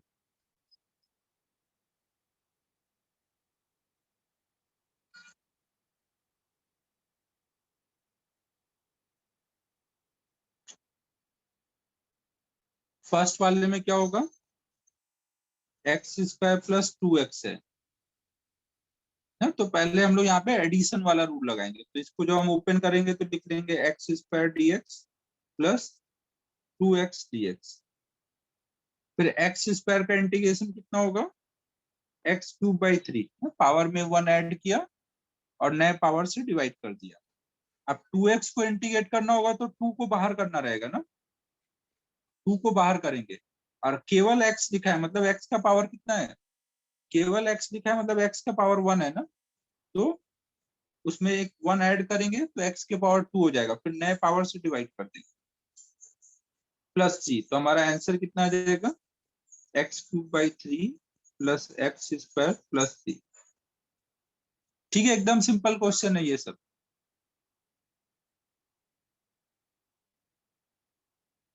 सेकेंड है साइन एक्स माइनस ई के पावर एक्स, तो यहाँ पे u माइनस बी लगाएंगे, साइन एक्स का अलग इंटीग्रेशन करेंगे, माइनस साइन ई के पावर एक्स का अलग इंटीग्रेशन करेंगे। साइन एक्स के इंटीग्रेशन का फॉर्मूला क्या होगा, बताओ बच्चों, साइन एक्स के इंटीग्रेशन का फॉर्मूला माइनस कॉस एक्स, तो ये हो जाएगा माइनस कॉस एक्स, और ई के पावर एक्स का इंटीग्रेशन ई के पावर एक्स ही रहेगा प्लस 3। फिर थर्ड है ई के पावर एक्स प्लस 1/x, तो इसको हम लोग ई के पावर एक्स dx लिख लेंगे, 1/x dx लिख देंगे। फिर फॉर्मूला लगा दो, ई के पावर एक्स का ई के पावर एक्स, और 1/x का क्या कर देंगे, 1/x का क्या x के पावर -1 लिख के करें, 1/x का इंटीग्रेशन कैसे करेंगे, ln x ना, क्योंकि ln x का डिफरेंशिएशन 1/x होता है, तो 1/x का इंटीग्रेशन ln x।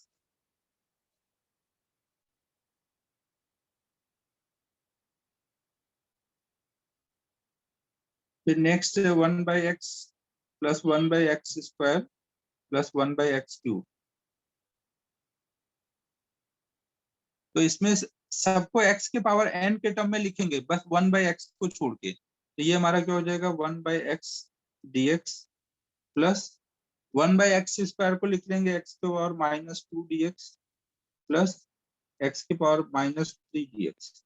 1/x को छोड़ के बाकी कुछ भी पावर है तो उसके लिए इंटीग्रेशन हो जाएगा ना, तो यहाँ हो जाएगा ln x, और यहाँ आ जाएगा पावर में -2 है, तो -2 में 1 ऐड करेंगे तो -1 बचेगा, और न्यू पावर से डिवाइड कर देंगे। फिर यहाँ पे -3 है, तो -3 में 1 ऐड करेंगे तो -2, फिर न्यू पावर से डिवाइड कर देंगे।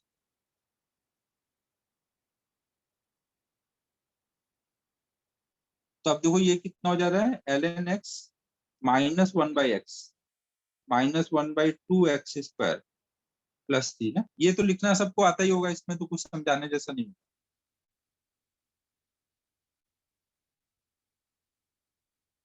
ठीक है बच्चों,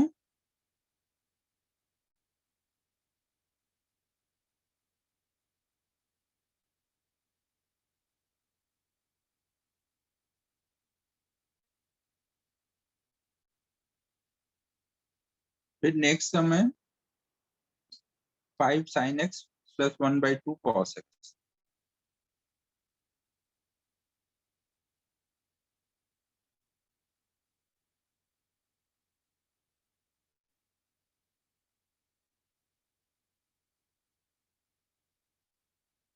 तो इसमें भी एडिशन वाला रूल लगाएंगे, पहले ब्रैकेट ओपन कर लेंगे, तो ये हो जाएगा 5 sin x प्लस 1/2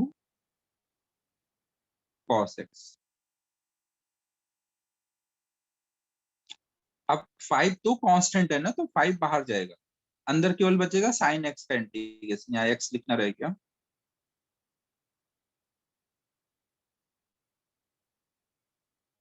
ना साइन एक्स के इंटीग्रेशन का फॉर्मूला हम लोग देखेंगे वो कितना होता है, माइनस कॉस एक्स। फिर 1/2 बाहर जाएगा, कॉस एक्स के इंटीग्रेशन का फॉर्मूला साइन एक्स ना, तो ये हमारा आंसर हो गया -5 cos x plus 1/2 sine x plus 3।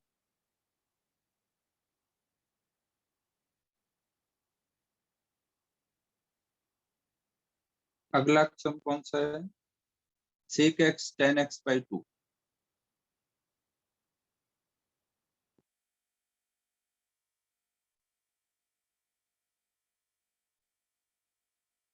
तो ये सेक एक्स tan x का इंटीग्रेशन कैसे होगा, बताओ बच्चों, सेक एक्स tan x का इंटीग्रेशन कैसे होगा। हाँ, ये फॉर्मूला है ना, सेक एक्स का डिफरेंशिएशन होता था sec X into tan X, तो ये फॉर्मूला है, बस फॉर्मूले में लिखना है। ये नीचे 1/2 कांस्टेंट है ना, तो पहले तो ये 1/2 को बाहर कर दो, तो 1/2 बाहर आएगा, अंदर हो जाएगा sec X tan X into D X, तो ये हो जाएगा 1/2। अब ये फॉर्मूला लगा देंगे,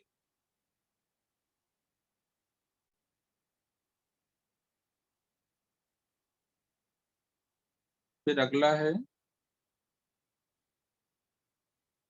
cos x/5 प्लस 2।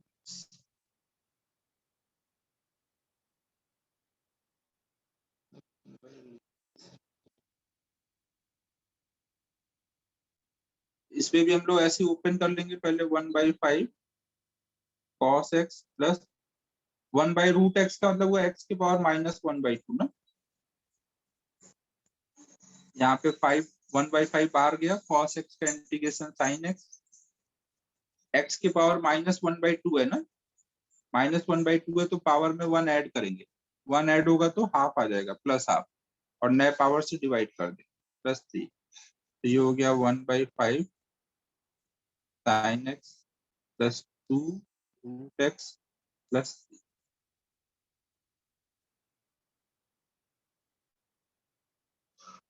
फिर नेक्स्ट है हमारा √x प्लस 1/√x, इसको भी x की पावर n के टर्म में लिख देंगे। अब ये सब ऑब्वियस है ना, बस लिख दे रहा हूँ केवल।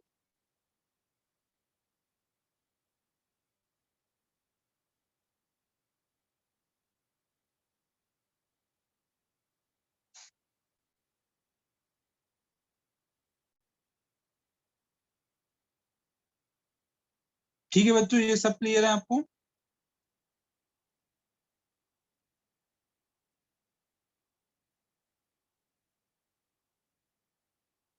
ये नोट कर लो, फिर मेथड ऑफ प्रोडक्ट रूल की अब प्रैक्टिस करते हैं।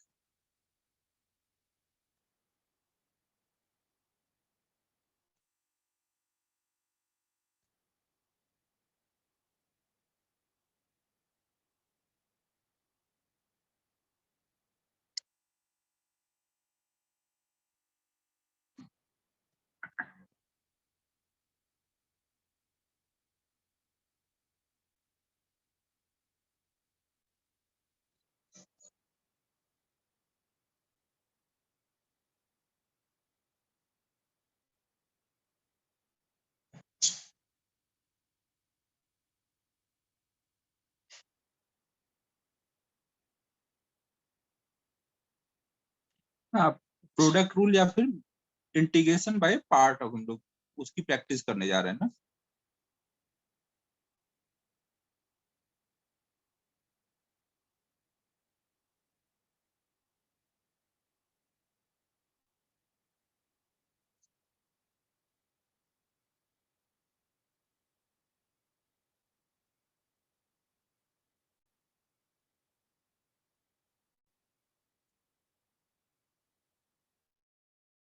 तो देखो, ये प्रोडक्ट रूल या इंटीग्रेशन बाय पार्ट में आपने क्या क्या देख लिया है।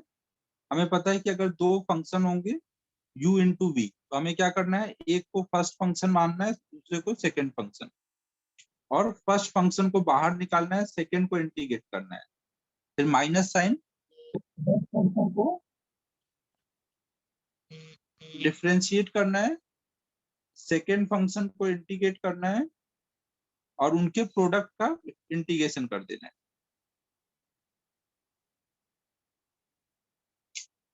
तो अब देखो ये लिखने में ऐसे बहुत बड़ा हो जाता है, लेकिन जब प्रॉब्लम सॉल्व करोगे तो ये सब टर्म की वैल्यू लिखोगे ना, तो ये बहुत छोटे बनेंगे।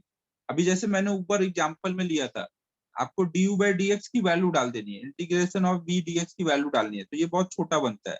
फॉर्मूला लिखने में ये बस बहुत बड़ा दिखता है। ठीक है, समझो बच्चों।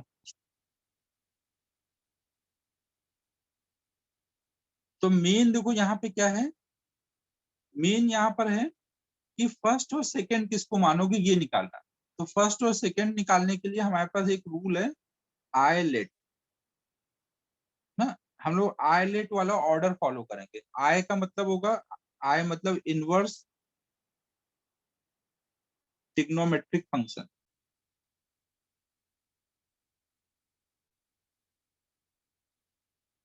ना, जैसे साइन इनवर्स, कॉस इनवर्स, इसका क्या मतलब है, sine inverse x, cos inverse x, ये सब जो होंगे इनको हम लोग बोलेंगे इनवर्स ट्रिग्नोमेट्रिक फंक्शन।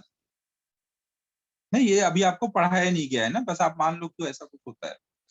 एल होगा लॉगरिथमिक फंक्शन ना, लॉग वाले फंक्शन ना, जैसे एग्जांपल में लॉग एक्स हुआ, लॉग एक्स स्क्वायर, कुछ भी ऐसा आ रहा है वो सब हमारा लॉगरिथमिक फंक्शन होगा। फिर है अलजेब्रिक फंक्शन, ए मतलब अलजेब्रिक फंक्शन है। अलजेब्रिक फंक्शन मतलब X square, X cube, root X, इस टाइप का कुछ भी आ रहा है, तो वो सब क्या है, अलजेब्रिक फंक्शन है। टी मतलब ट्रिग्नोमेट्रिक फंक्शन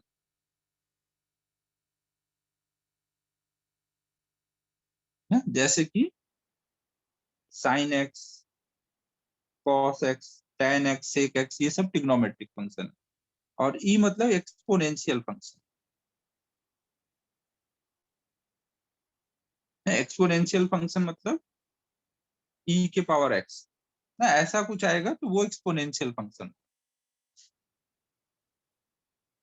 ठीक है बच्चों, समझो, ई के पावर एक्स, ए के पावर एक्स, ये सब कुछ होंगे तो एक्सपोनेंशियल फंक्शन। तो आपको देखो क्या करना है, ये आइलेट में जो सबसे पहले पढ़ेगा उसको फर्स्ट लेना रहेगा, जो बाद में पढ़ेगा वो सेकंड होगा। जैसे मान लो आपने बोला कि 1 × ln x है, इसको इंटीग्रेट करना है, तो इसमें आपने किसको फर्स्ट बोलना है और किसको सेकंड, वो आपने कैसे सोचा, आइलेट से सोचा। वन मतलब क्या है, वन मतलब आप बोल सकते हो कि एक्स के पावर 0 है, तो एक्स के पावर 0 मतलब कौन सा फंक्शन है, अलजेब्रिक। और ln x कौन सा, ln लॉगरिथमिक फंक्शन। तो अब देखो इनमें पहले कौन आ रहा है, लॉग वाला पहले आ रहा है या अलजेब्रिक वाला पहले आ रहा है। इसमें आइलेट में पहले कौन आया है, लॉग वाला आया है ना, तो आप लॉग वाले को फर्स्ट फंक्शन दोगे और अलजेब्रिक वाले को सेकंड फंक्शन दोगे। समझ आ रहा है बच्चों। फिर आगे कैसे किया था, आगे हम लोगों ने क्या कर लिया था, जो भी जिसको भी फर्स्ट फंक्शन माना उसको बाहर कर दिया और सेकेंड फंक्शन को इंटीग्रेट किया, वन को इंटीग्रेट किया, फिर माइनस साइन, फिर फर्स्ट फंक्शन का डिफरेंशिएशन,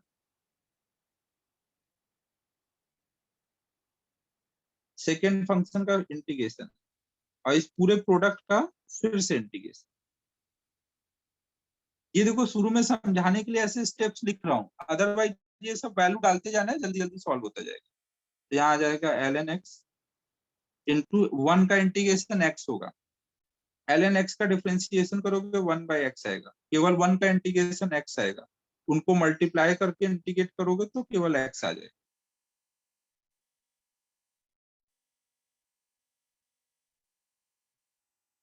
ये समझ आया, इंटीग्रेशन बाय पार्ट में क्या क्या करना है, आपको आइलेट लिख करके सोचना है कि जो पहले आएगा उसको फर्स्ट लेंगे, जो बाद में आएगा उसको सेकंड।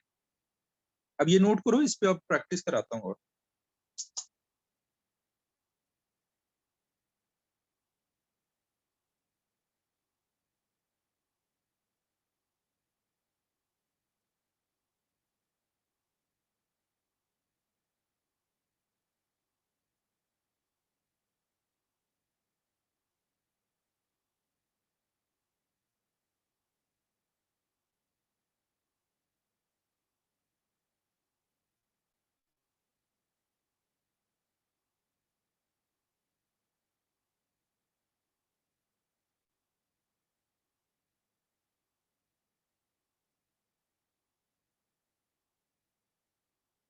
वही तो मैं तुम लोग से पूछा था, तुम लोग बोले नहीं नहीं हो गया ये सब।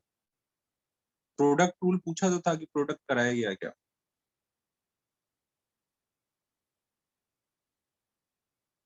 कोई नहीं, अब नोट कर लो, अभी करा देता हूँ।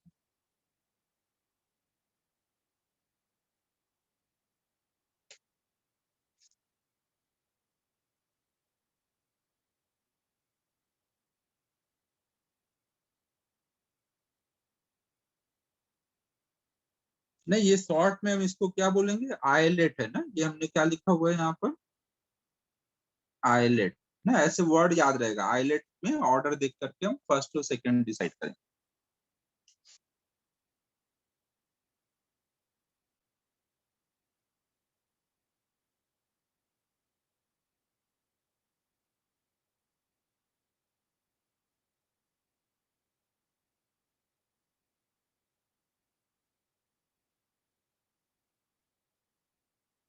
नोट होने के बाद बोल देना।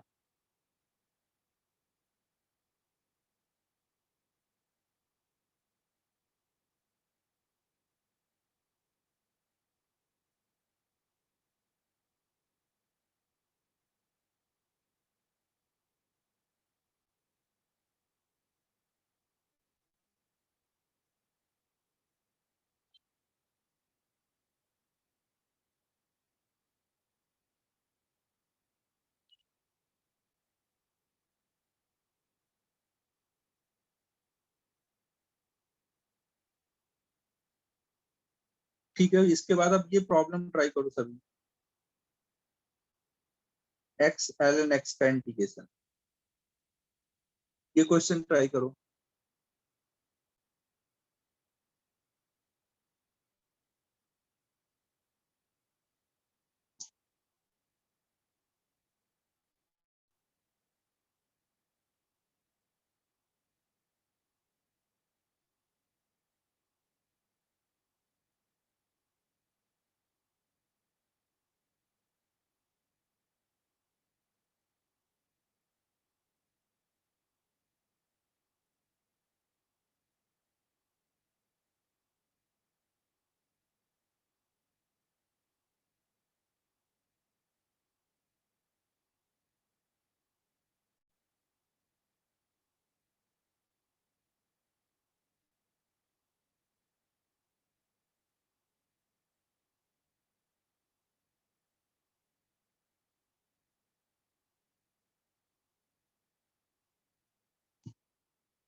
चेक करते हैं अमान ना।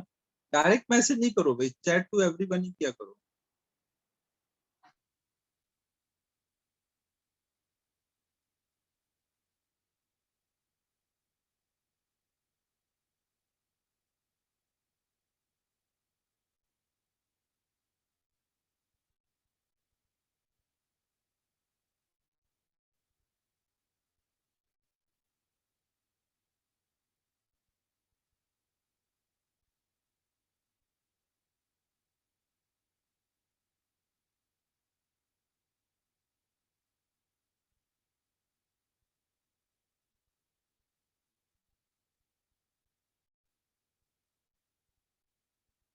हाँ, सही है तेजस। अमान तेरा गड़बड़ है।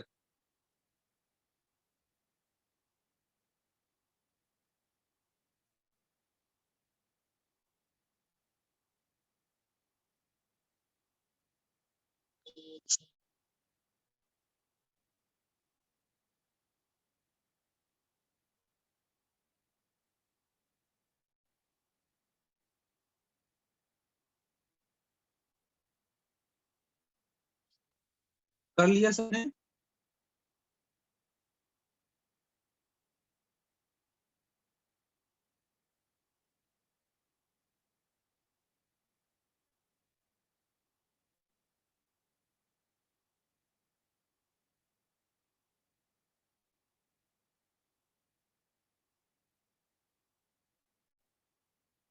ठीक है विनय।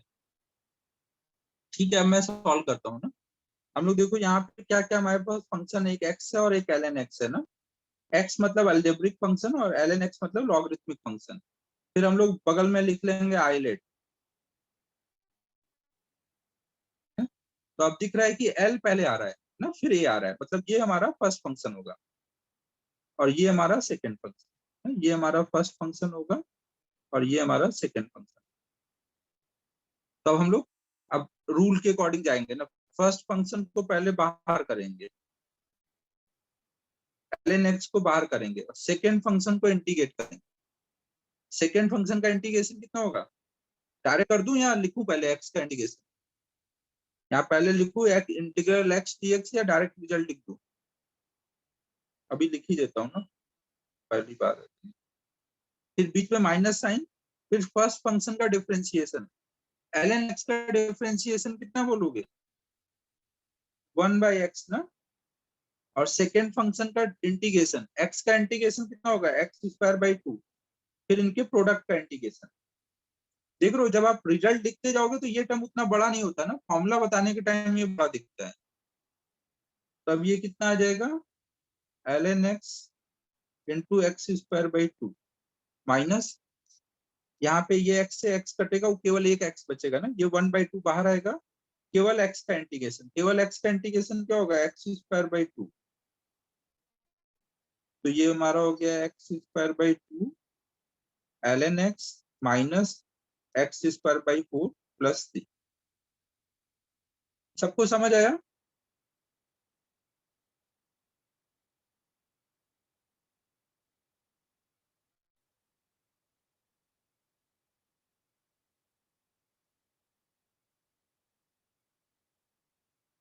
ये करो सब, इंटीग्रल x e के पावर x का इंटीग्रेशन।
यार ये अभी कुछ नोटिफिकेशन का मैसेज आता है तो तुम लोग को सुनाई पड़ता है क्या वो?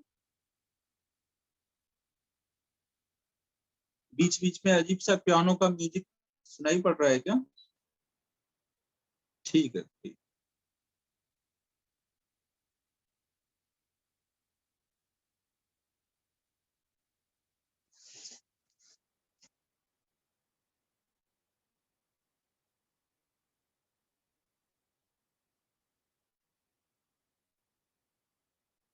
ठीक है, हो गया सभी का, e के पावर x इंटू x-1। ठीक है, चलो चेक कर लेते हैं। यहाँ पे देखो x क्या है, एल्जेब्रिक फंक्शन, e क्या है, एक्सपोनेंशियल फंक्शन। तो पहले कौन सा आएगा, एल्जेब्रिक पहले आ रहा है ना, आइलेट। तो इसका मतलब एल्जेब्रिक वाला इस बार फर्स्ट फंक्शन होगा, ये वाला सेकेंड फंक्शन होगा। तो अब हम लोग क्या करेंगे, फर्स्ट फंक्शन को बाहर करेंगे, सेकेंड फंक्शन का इंटीग्रेशन, सेकेंड फंक्शन का इंटीग्रेशन, फिर माइनस साइन, फर्स्ट फंक्शन का डिफरेंशिएशन, x का डिफरेंशिएशन कितना आएगा, 1। सेकेंड फंक्शन का इंटीग्रेशन, e के पावर x का इंटीग्रेशन e के पावर x होगा ना, फिर इसके प्रोडक्ट का इंटीग्रेशन। अब 1 इंटू ई के पावर x मतलब e के पावर x होगा। तो अब यहाँ कितना आ जाएगा, x e के पावर x माइनस e के पावर x प्लस 3, जिसको हम लोग कॉमन निकाल के ऐसे लिख सकते हैं। देख लो प्रोडक्ट रूल देखने में ही थोड़ा था लगभग मतलब थोड़ा सा लग रहा था अजीब सा, बट है बहुत सिंपल।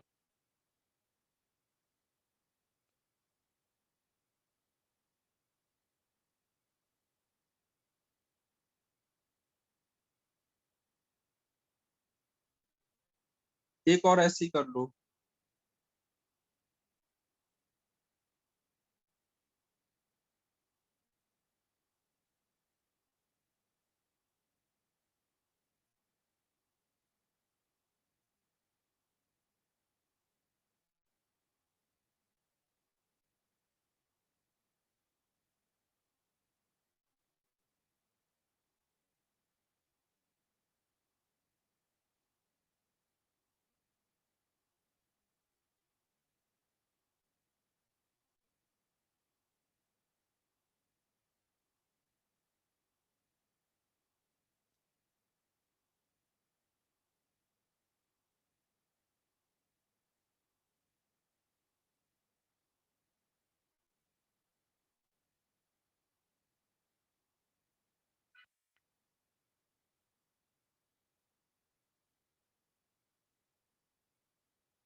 हाँ, अनिकेत का सही है अभी तक, अनिकेत कुणाल दो लोगों का सही आया है।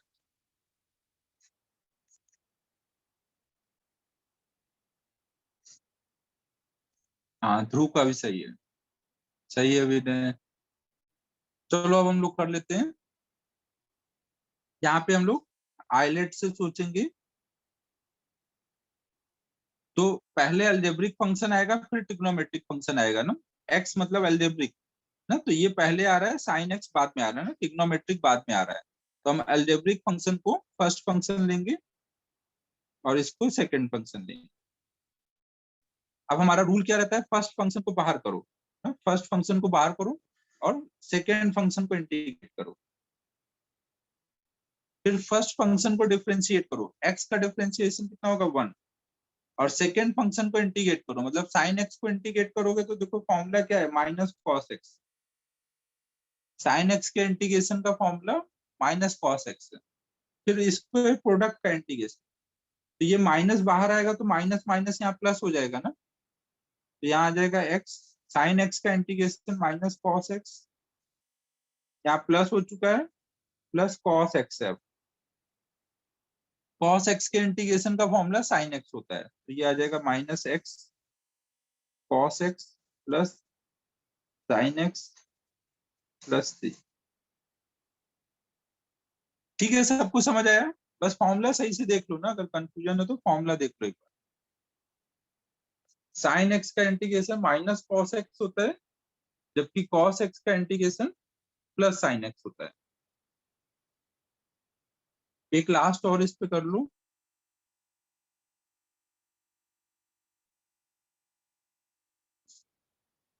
एक और ये कर लो।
सही है तेजस।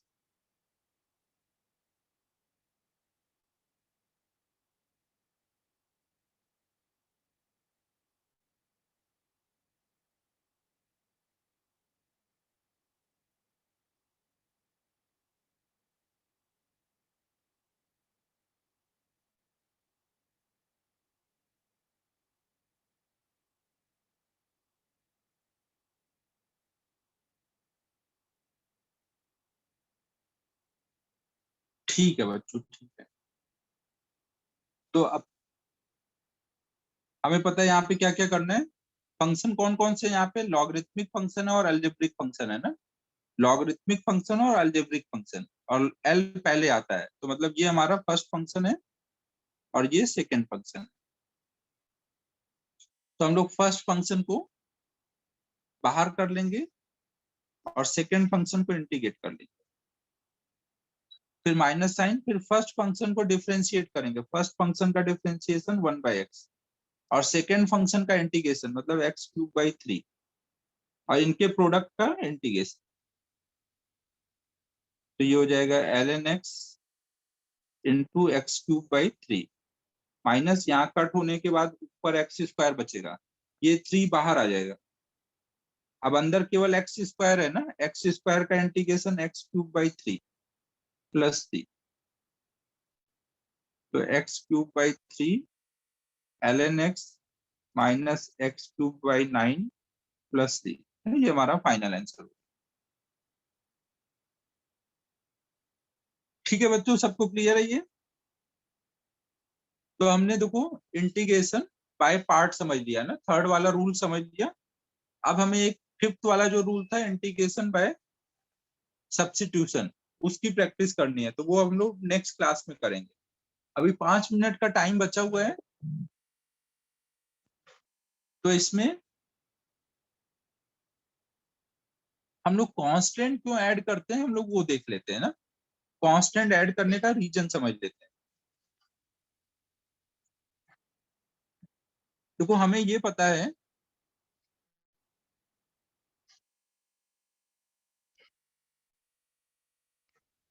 होमवर्क दे दूं?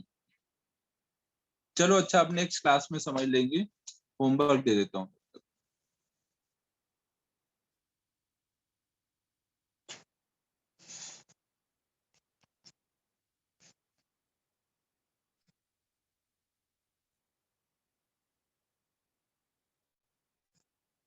होमवर्क में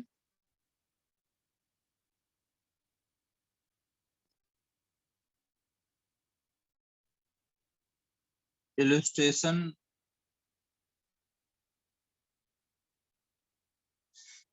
33 से लेकर के 36 तक,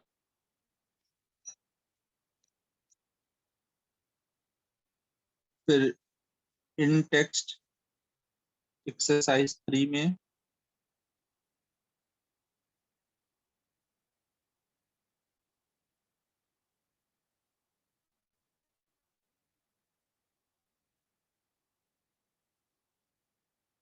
क्वेश्चन नंबर 1 2 3, 3 नहीं,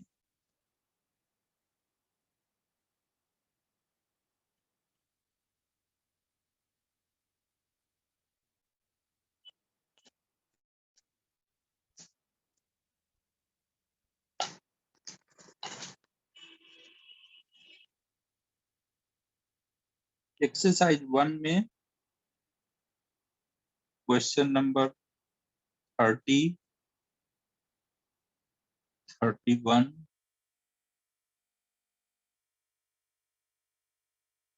33।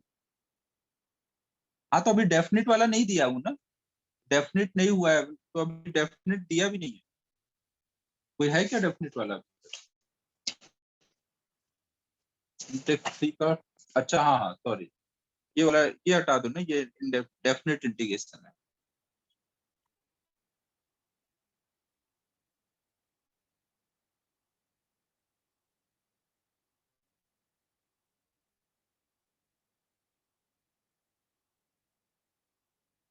ठीक है, अभी ज्यादा नहीं दे पा रहा हूँ, इतना ही कर पाओगे अभी।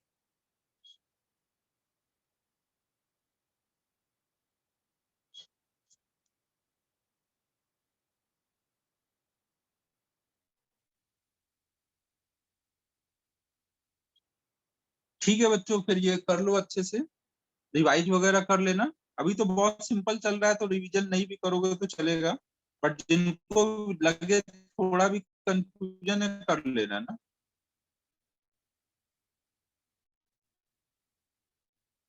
अब एक दो क्लास और लगेगा इंटीग्रेशन में, फिर इसके बाद हम लोग नेक्स्ट टॉपिक स्टार्ट कर देंगे। ठीक है, बाय बाय बच्चों।